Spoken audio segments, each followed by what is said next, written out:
want to be able to move forward, I can't hang on to anything of the past. Example, if I hold on to this chair, how far am I going to be able to walk carrying the chair with me? It's going to be pretty heavy and cumbersome, and it's going to make me stop and say, look, I can't manage.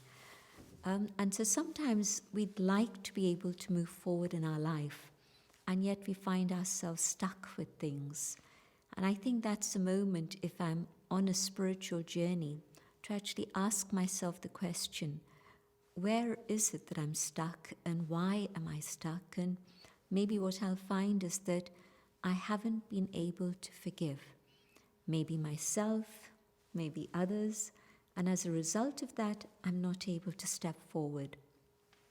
And so the process of being able to be connected with the inner being also means to be able to check and see, where is it that I'm holding on to things from the past? Maybe I've made a mistake, but having made that mistake, if I've been able to seek forgiveness from the person I wronged, or maybe it's not another person involved, maybe it's just me, that's it. But if I can also at that moment say, that also taught me many things, and having learned those lessons, I can now take a step forward.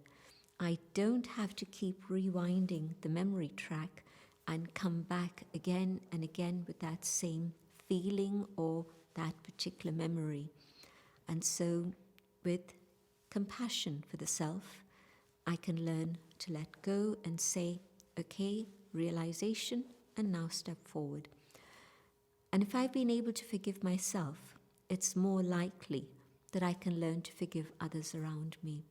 If I haven't been able to forgive myself inside out, whatever I'm doing to myself is what I'm going to do to others.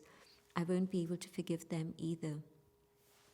I learned something very important in terms of being able to forgive, and that is that if I've experienced having done wrong and someone else has been able to forgive me, I remember that feeling, and I remember the gratitude and appreciate what I have been able to receive.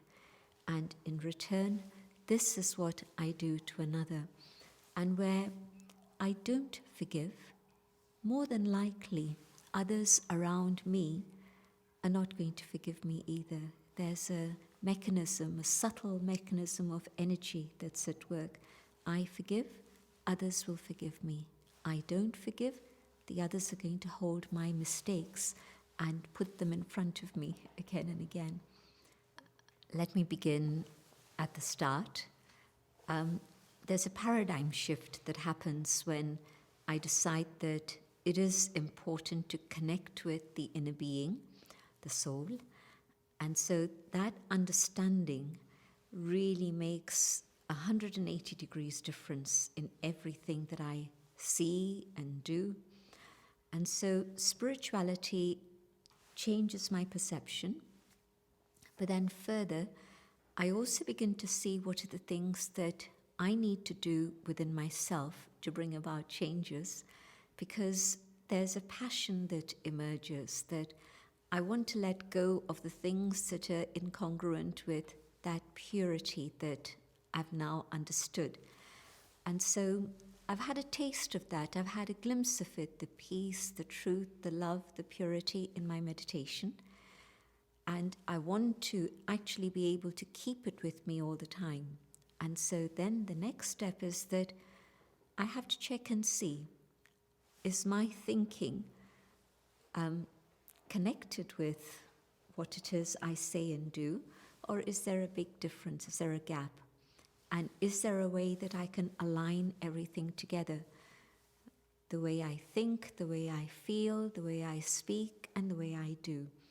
And so spirituality has to be applied in life. Spirituality isn't something that you do for 10 minutes every day, or that you do on a Sunday, and 6 days of the week it's something else. But spirituality actually means a change of consciousness, a change of awareness, and then being able to follow that through in the things that I'm doing in my life. whether I'm at home taking care of my family, whether I'm at work, whatever my work may be, but also for younger people. I'm at university, I'm at college, I'm at school. What's the company that I'm keeping? What are the influences I'm exposing myself to? So just to be totally aware that spirituality and life are together. They're not separate bits of my life, but they're together. There's a very beautiful trajectory that you're able to see when you begin to understand these things. And that is that my thoughts create my consciousness creates my awareness impacts my attitude, and my attitude then transforms my vision then leads to actions, and my actions then create the world around me and have an impact further into the world out there. And so this is why we say, when I change, the world changes also. And if I'm not willing to change and be the change that I would like to see in the world, well, nothing is going to happen to the world. It'll continue to disintegrate into further chaos.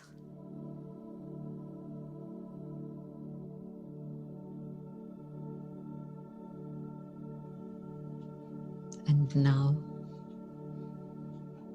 in this awareness, I can feel my home, the world of light, where I, the soul,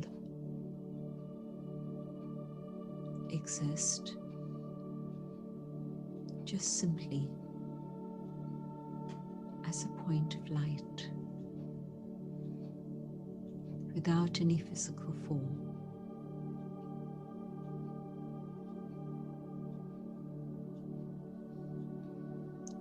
My home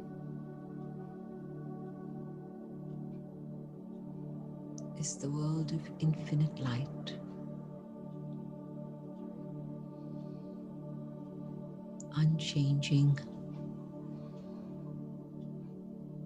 eternal, forever peaceful and pure.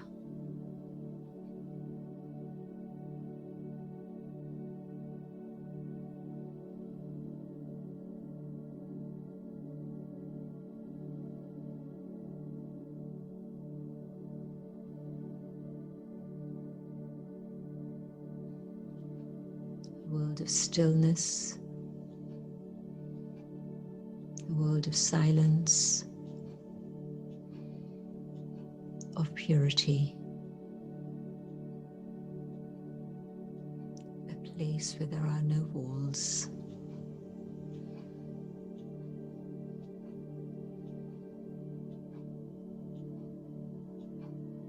Our parent, the supreme being of light, and the family of souls. Here in our home, we stay just simply as beings of light.